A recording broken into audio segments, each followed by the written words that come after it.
In this video, I'm going to teach you how to get to any round you want to on Der Eisendrache.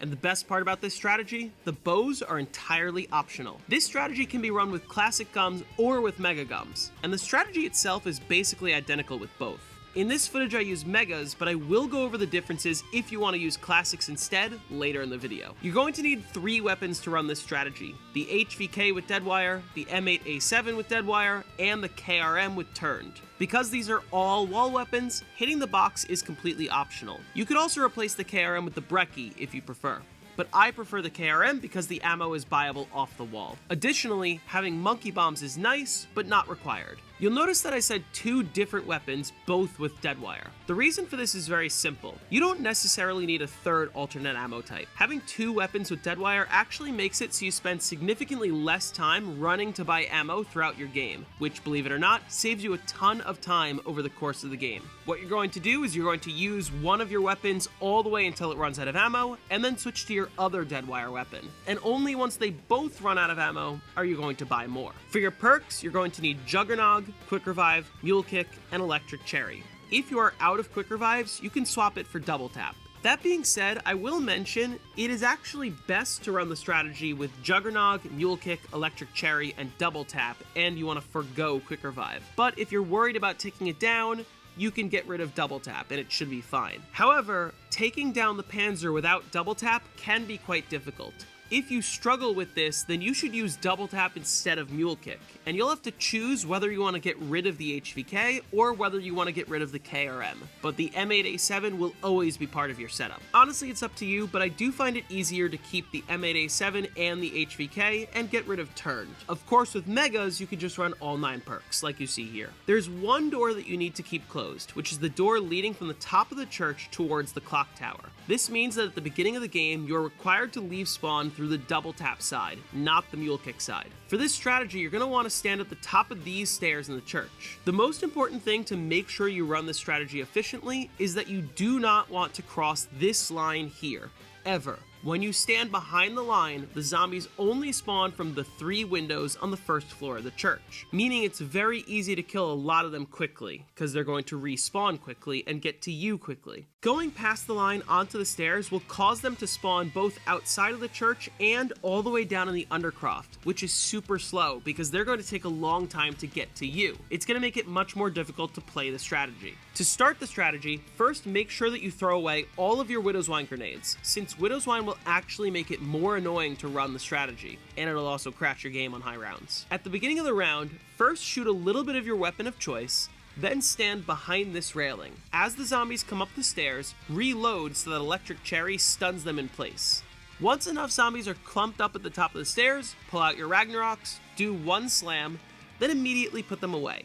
It's best if you aim for the slam to land in this corner at the top of the stairs next to the wall, since it's easiest to get the most kills without crossing the line from earlier. What you'll notice is that a few zombies will still be alive at the bottom of the stairs. What you want to do is just wait a second or two, then use Deadwire on those zombies. If you kill 5 zombies, that should recharge the Ragnaroks. Then all you need to do is repeat exactly those steps.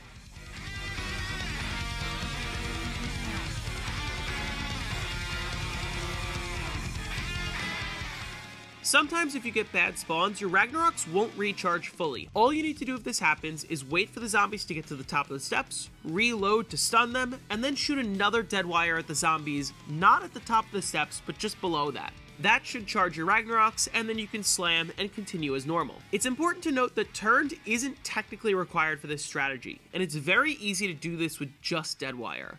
But using Turned will speed up the strategy quite a bit. If you are using Turned, anytime Turned is ready, just shoot your Turned weapon and make the Turned zombie do a lot of the work for you. While the Turned zombie is killing zombies, you can still use Deadwire and the Ragnaroks just like I showed you before. I'm going to leave some footage on screen so you can see how I do this.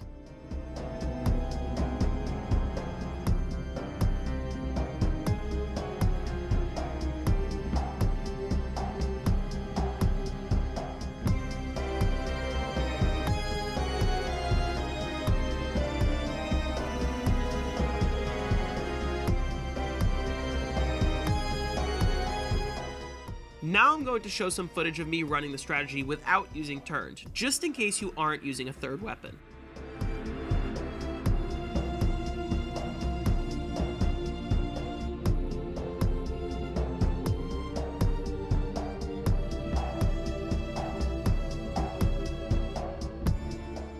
It's important to note that it is perfectly fine to open the barrier at the other end of the catwalk, but make sure that if you're using Electric Cherry that you don't step too far forward on the catwalk, otherwise the zombies will start climbing up from there. Whenever your shield breaks, run across the catwalk, jump down, grab a new shield, then run up the stairs on the opposite side, wait a second, turn on the trap to kill any zombies that are outside, then run back up the stairs on the other side. You can also take the same route to buy ammo for the M8A7. In addition, at the end of every round, it's important that you buy ammo for both the M8A7 and the HVK by following this route here.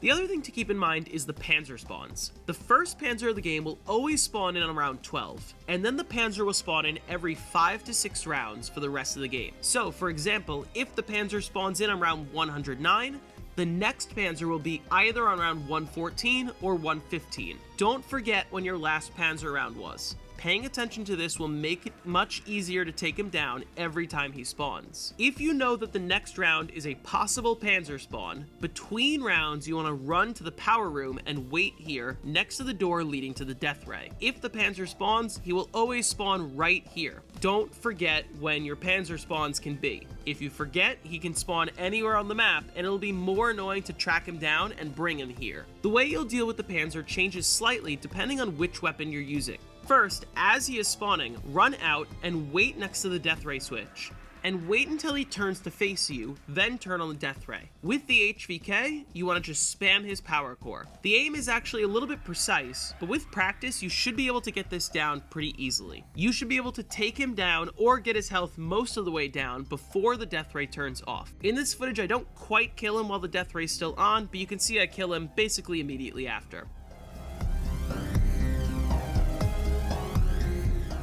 If you're using the KRM, it's much easier to kill him. The steps are the same, only the Panzer will die much faster.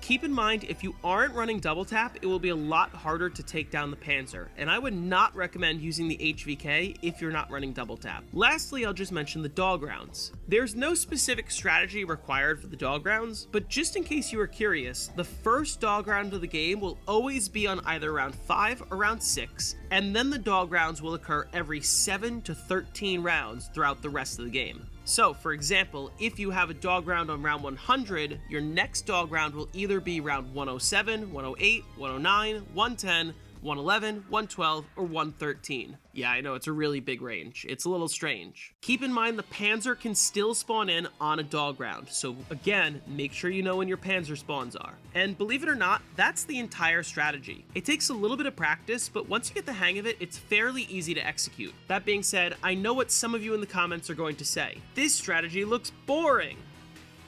Yeah, honestly, kind of. But you know what? It's a camping map. And it's a deadwire strategy, and that kind of describes a lot of the Black Ops 3 maps. My honest advice, to not get bored while you're going for high rounds, watch a show while you're playing, or a movie, or listen to music. Or if you really want to have a great experience, you can binge watch all of my videos while you play. Now, I bet that sounds a little bit disappointing to some of you, so I'll show you another way to play the strategy. I know that I said the bows are optional, but you can use them if you want. Well, you can use one of the bows.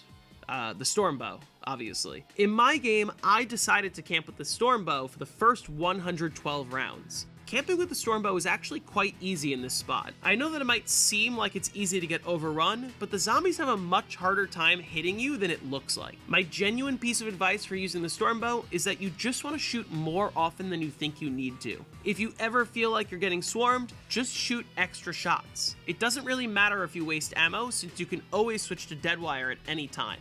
Another thing that will make it even faster and easier with the Stormbow is you can actually plant down the Ragnaroks. That will save you quite a bit of time and quite a bit of ammo, but just be careful. What I learned during this game is that the Ragnaroks take 200 kills to recharge if you recharge them using only the bow, but the Ragnaroks take 50 kills to recharge if you use Deadwire. So if you want to use the Ragnaroks, I actually recommend using both Deadwire and the Stormbow like you see here. Once again, I'll leave a little bit of footage on screen for you to observe.